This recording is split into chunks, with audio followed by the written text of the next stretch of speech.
Dari Jabir bin Abdullah radhiyallahu anhu, beliau berkata, Nabi kita Muhammad sallallahu alaihi wasallam melarang menjual sisa air. Hadis riwayat oleh Imam Muslim. Dalam bab lain ada tambahan ma'an bai'i dirabil jamal, juga melarang untuk menjual dirabil jamal. Nanti ada di bawah ini. Dirabil jamal itu apa? Al-ma'min dawatil hayat allati la tastaqimul hayatu illa biha. Adalah kebutuhan darurat, kebutuhan primer kehidupan, di mana kehidupan tidak akan bisa berlangsung tanpa air. Air adalah kebutuhan pokok, kebutuhan darurat, di mana kehidupan tidak bisa berjalan tanpa ada. Fahum min hadithul asli mutasawuna fi tamalukil ma'i syuraka'u fiha jami'an. Mereka yaitu manusia min hadithul asli, intinya dari asal usulnya atau dari hukum asalnya, mutasawuna fi tamalukil ma'i, sama setara dalam hak untuk memiliki air. Jadi tidak ada orang yang lebih berhak dibanding yang lain. Semua sama. Setiap manusia sama punya hak untuk memiliki air. Syuraka'u fi, memiliki air secara bersama-sama. Itu mana syuraka. Ini mana syuraka, memiliki sesuatu bersama-sama. Misalkan warisan itu kan milik bersama, diwaris.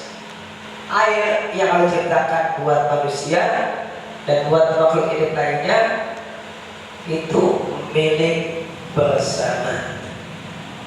Jadi nggak boleh ada yang merasa itu milik dia, yang lain nggak boleh. Namun ada bentuknya, baik khawajama min milki ahadin, jika air keluar dari kepemilikan seseorang, keluar dari kepemilikan artinya dia sudah nggak butuh lagi. Mana khawajah min milki, kayak kita nih punya barang di rumah, kita nggak butuh, kita tahu dapat rumah, siapa yang mau ngambil silakan, begitu. Kita khawajah min milki, mudah keluar dari kepemilikan kita.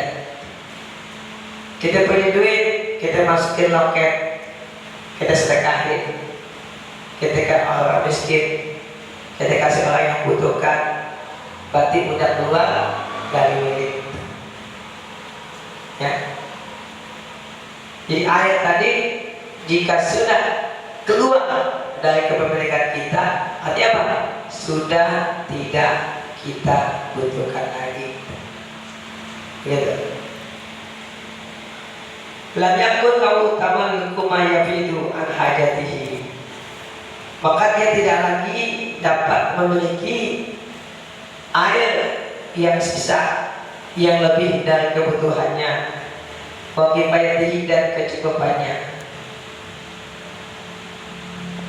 Nah, ini yang dimaksud adalah air yang ada di sumbernya. Itu yang dimaksud. Kita datang ke setempat, ke danau, ke kolam, setu, sungai, mata air, dan seterusnya. Kita ambil tuh yang kita butuh. Kan masih sisa kan? Yang sisa itu nggak boleh kita ambil. Masih bukan? Nggak boleh kita kuasai. Begitu.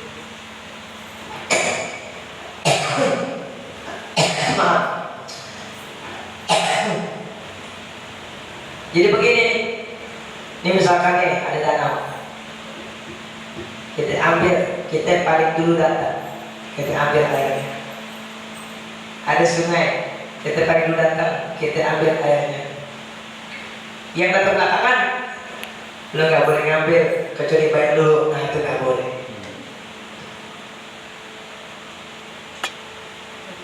Yang boleh kita jual yang mana ya? Yang boleh kita jual yang udah jadi milik kita. Yang mana jadi milik kita? Yang udah masuk ke tempat air. Mungkin kita bak gentong, mungkin bak ijen dan lain sebagainya. Itu kalau udah airnya masuk ke tempat milik kita, itu milik kita. Itu sudah milik, berarti boleh dijual. Tapi yang masih ada di sungai, yang masih ada di mata air, yang ada di laut, nggak boleh dijual. Karena nggak boleh dimiliki. Namun, makanya kita jual air dalam kemasan, udah dalam kemasan boleh dijual. Tapi kalau orang datang ke mata air mau ngambil, nggak boleh kita larang. Nggak boleh kita bilang, lo mau ngambil bayar dulu, nggak bisa. Gitu. Makanya memang kalau ada laut dikuasai salah, nggak boleh. Ada sungai dikuasai salah, nggak boleh. Ada danau dikuasai salah, nggak boleh. Di Indonesia doang yang begitu. Di negara maju mana ada yang begitu? Makanya di negara maju di Eropa dan Amerika budayanya bukan villa. Mereka punya camper van, mobil bis atau minibus jadi rumah, datang ke sana camping. Ya. Karena nggak boleh bikin villa, gratis, nggak dipungut biaya, nggak ada tukang pala ya nggak ada. Di kita ada tempat bagus dipakai, yang masuk bayar. Mungkin ya. Masih mending seandainya yang menguasai pemerintah setempat. Oke, bukan pribadi, kepala desanya atau kelurahannya, ya kan? Pemasukannya buat umum masih penting, balik ke kepentingan umum. Tapi kalau buat kepentingan pribadi, nah itu yang nggak boleh. Ya, jadi kalau kepala desanya nih, ya, mengutin duit dari orang yang datang, tapi duitnya buat rapi jalanan biar orang bisa lewat gampang, nggak apa-apa. Tapi kalau buat kantong pribadinya itu nggak boleh. Lain halnya kalau air itu boleh digali berupa sumur di atas tanah milik pribadi. Tanah kita milik pribadi sah, kita gali sumur, berarti airnya punya kita. Tapi itu pun sebagian orang mengatakan berdasarkan hadis ini, kalau orang minta nggak boleh kita jual, nggak boleh kita jual. Kita punya sumur kita di atas tanah kita, tetangga nggak boleh dijual.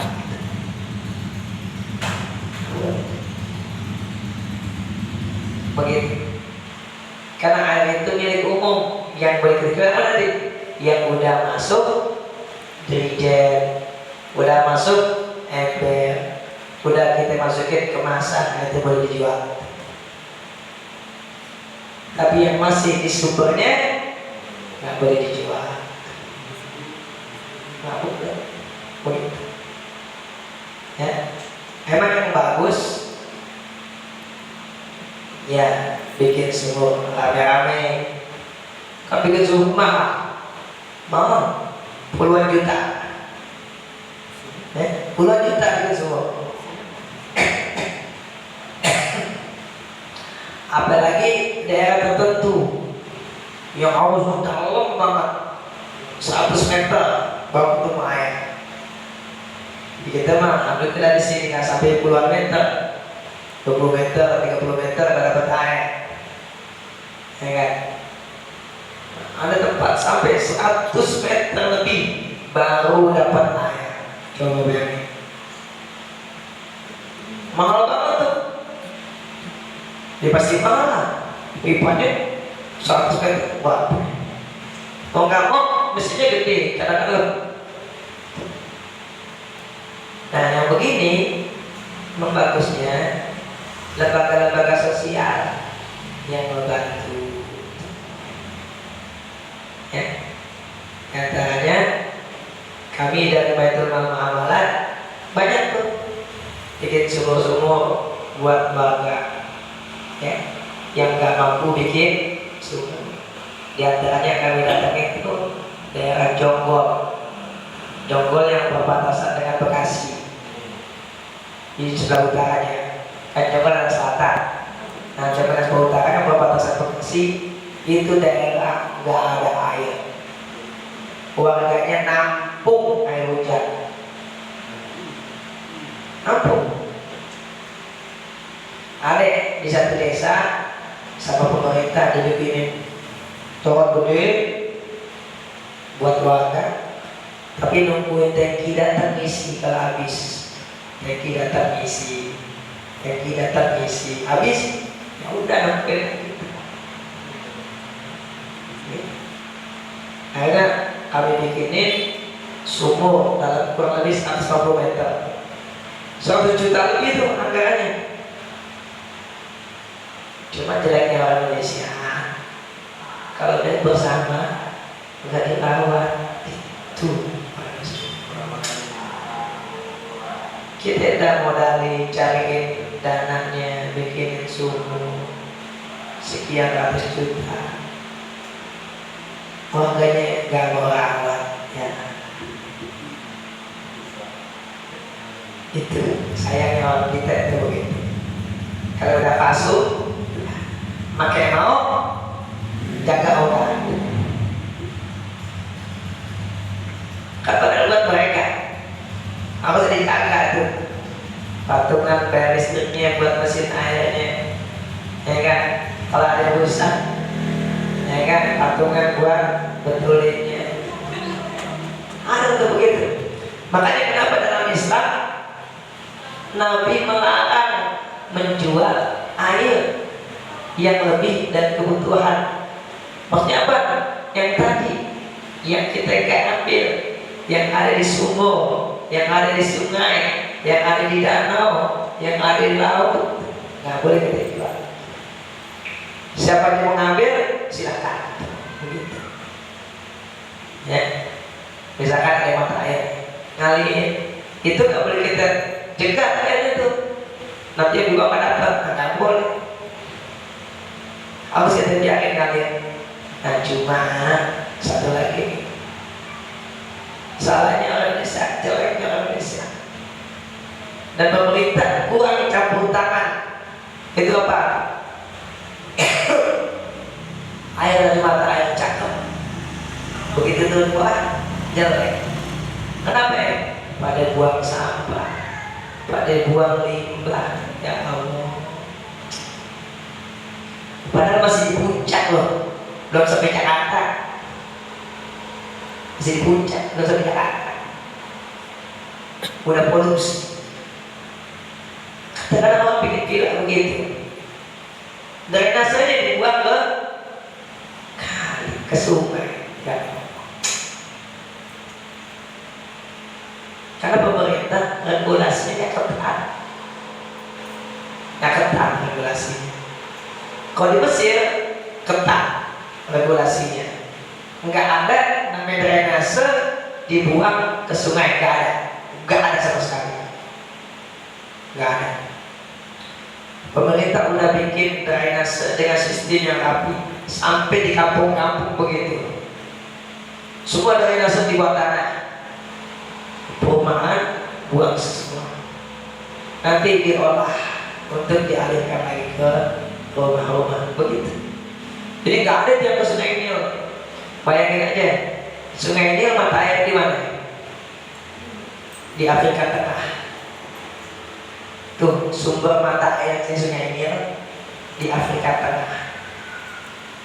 Sapi Mesir masih layak diminum. Bayangin itu, udah berapa ribu kilometer, nggak kurang dari 10.000 kilometer dari Afrika Tengah di Danau Victoria sampai ke Sungai Nil. Ya. Udah sepakat tuh negara-negara yang dilewati Sungai Nil nggak boleh ada yang nutup Sungai Nil, nggak boleh begitu. Yang ada di Afrika Tengah, terus Uganda, Zimbabwe, terus bawah Sudan, Mesir, begitu.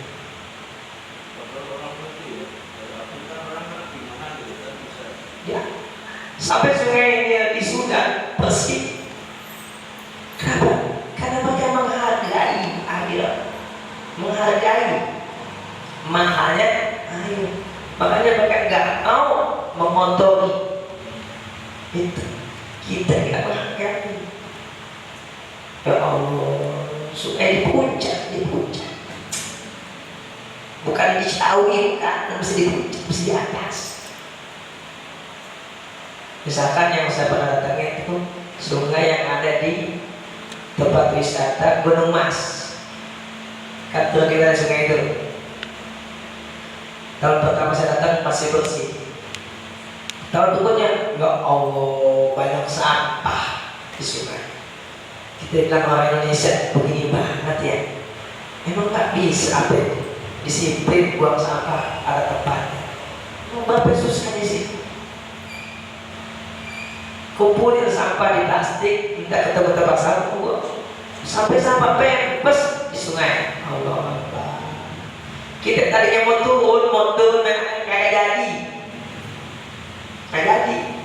Tahun sebelum kita turun air ngobok, kan enak ya. Berapa tahun datang lagi?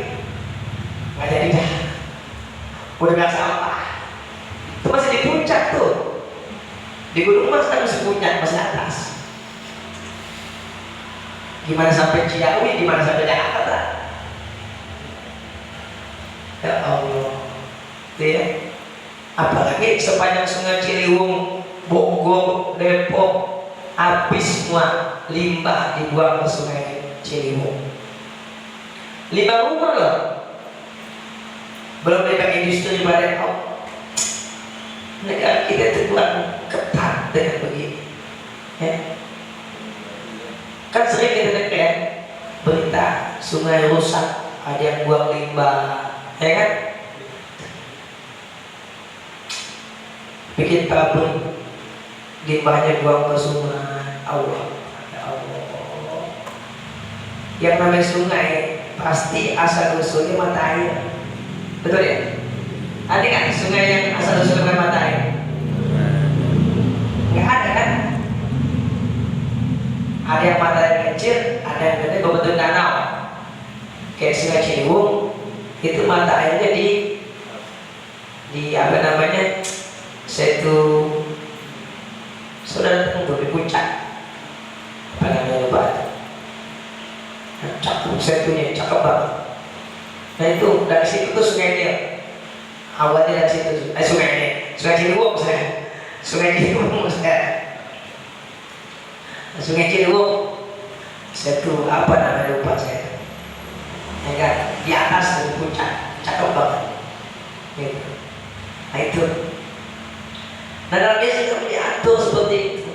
Nggak boleh ngotorin air, nggak boleh buang limbah di sungai. Nah negara kita pemerintahnya kurang cekatan, disiplin, harusnya ketat. Bikin villa, lihat master plan-nya gimana, ya kan? Drainase gimana? Kan ada teknologinya tuh, pembuangan limbah sampai layak masuk ke tanah lain, kan ada teknologinya. Ini dibuang kok Sungai Ciliwung, ya Allah. Kita kalau lihat di Eropa ya, sungai kan bening banget ya, banjirnya aja bening, banjir.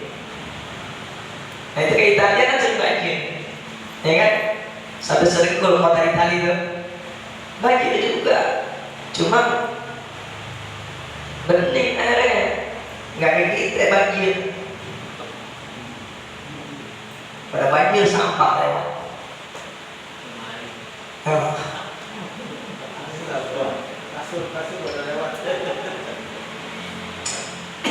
Ya Allah, makanya saya heran kalau dibilang IQ orang Indonesia rata-rata 70, saya heran.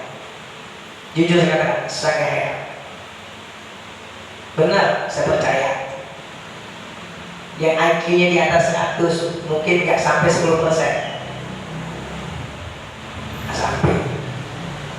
Mayoritas orang Indonesia IQ-nya di bawah 100, saya percaya. Iya, percaya saya. Yang di atas 100 paling 10%. Yang di Habibie 1 dari 100 juta. Yang di Anies 1 dari 100 juta. Ya kan betul ya? Itu kalau itu fungsi perdai yang ada situ gimana ya? Makanya saya kalau lagi musim hujan, saya satu banyak bilang, dosa orang yang buang sampah di sungai, dosa orang yang buang sampah di kali, dosa orang yang buang sampah di got. Kenapa ya? Nanti begitu banjir, rumah orang yang kebanjiran kemasukan sampah. Ya kan? Betul kan? Kemasukan sampah kan? Dosa orang yang mendirikan bangunan di sungai, bikin kali jadi sempit, harus air lewat, dibikin bangunan di situ, menyebabkan banjir. Dosa saya bilang. Saya bilang begitu. Ikut Jumat, apalagi daerah-daerah banjir. Saya tahu kan daerah banjir ini. Itu kalau musim hujan, saya ikut Jumat, itu yang saya sampaikan. Tegas saya bilang, dosa saya bilang. Yang tadi kalenan lebar 3 meter, tinggal semeter. Ini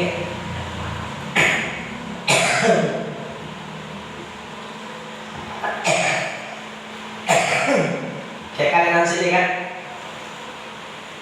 Kan tadi lebar banget ya? Ya kan? Dalam. Ya kan? Sampai ke satu kali kelurahan. Iya. Di atau bah, pas di jalanan lebar, di belakang masjid dia tinggal semeter.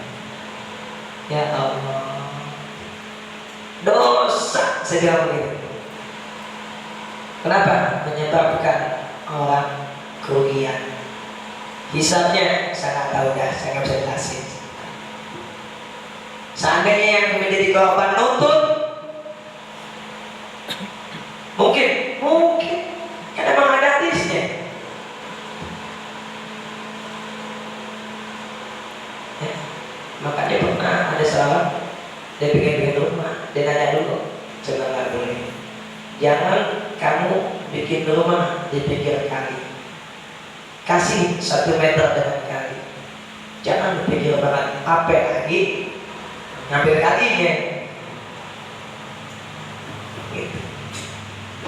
Gitu ya, dosa saya bilang begitu. Nah, kita kembali ke hadis kita. Ya. Terus katakan, "Kau dapat memiliki adin, lam yakun lahu tamalluku ma yatidu an hajatihi wa kifayatihi hatta yabi'ahu." Jika air itu sudah keluar dari kepemilikannya, artinya apa? Lebih dari kebutuhannya. Ini kan konteksnya begini nih. Ini kalau hadis kan Al-Quran turunnya di Arab. Arab itu kan termasuk minim air.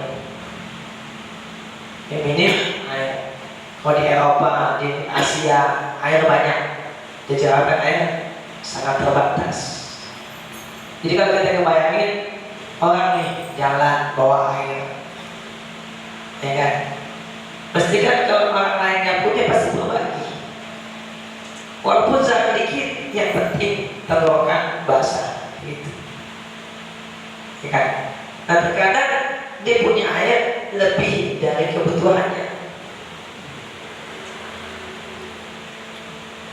Yang lebihnya itu kalau dia udah nggak butuh kan ditinggalin, ya kan?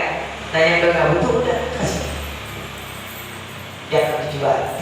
Itu konteksnya seperti itu, ya kan? Nah adapun kalau kita butuh pasti kita bawa, nggak mungkin kita tinggal.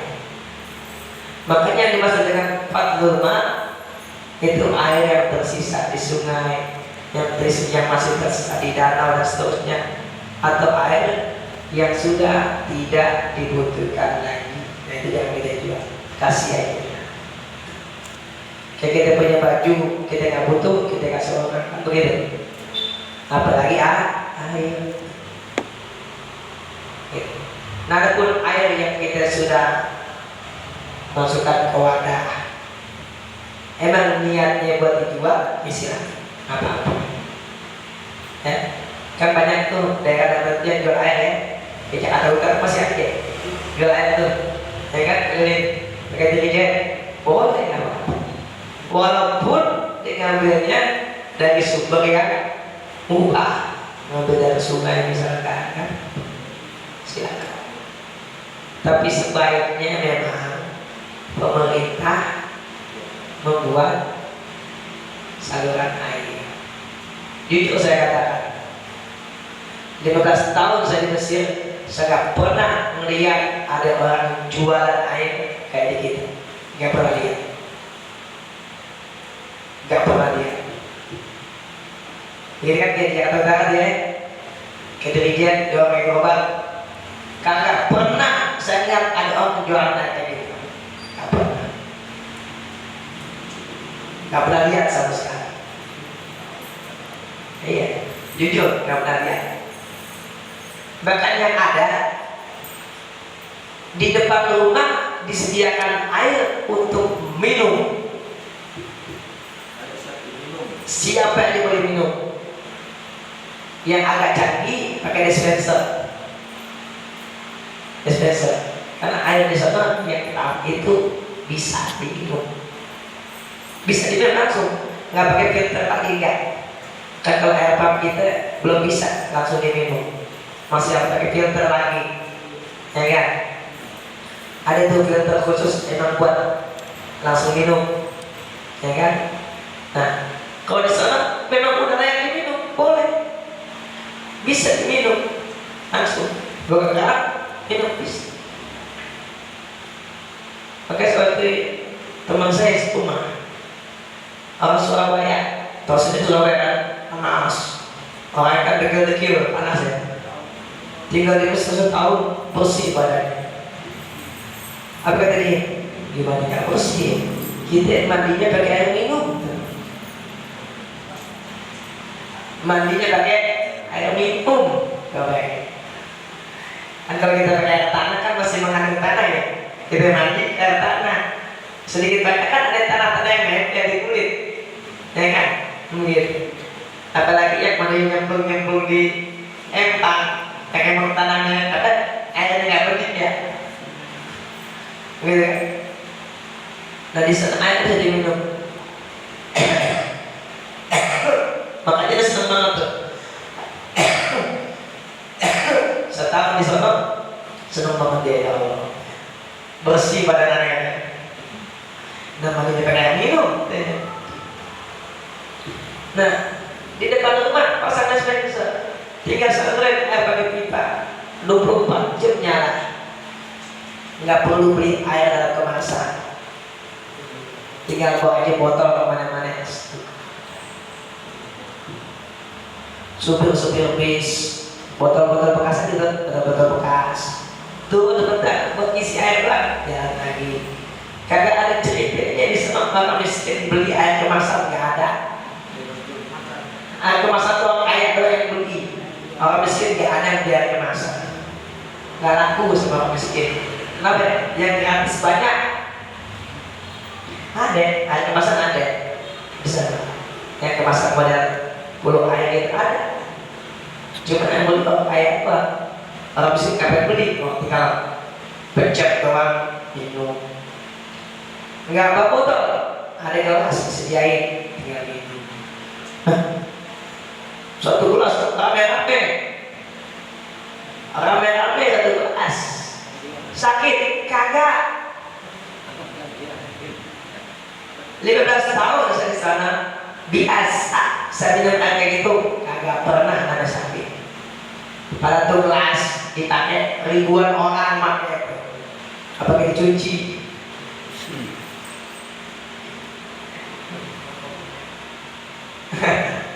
Iya, gitu. Karena memang tadi sebegini, orang tuh bagi-bagi air, begitu.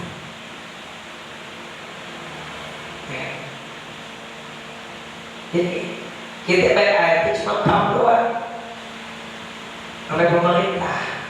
Gitu. Emang ada beberapa titik pumpnya bagus, ada pumpnya kurang bagus. Tempat saya tinggal kebetulan kurang bagus pumpnya, jalannya malam doang. Ya kan, siangnya mati.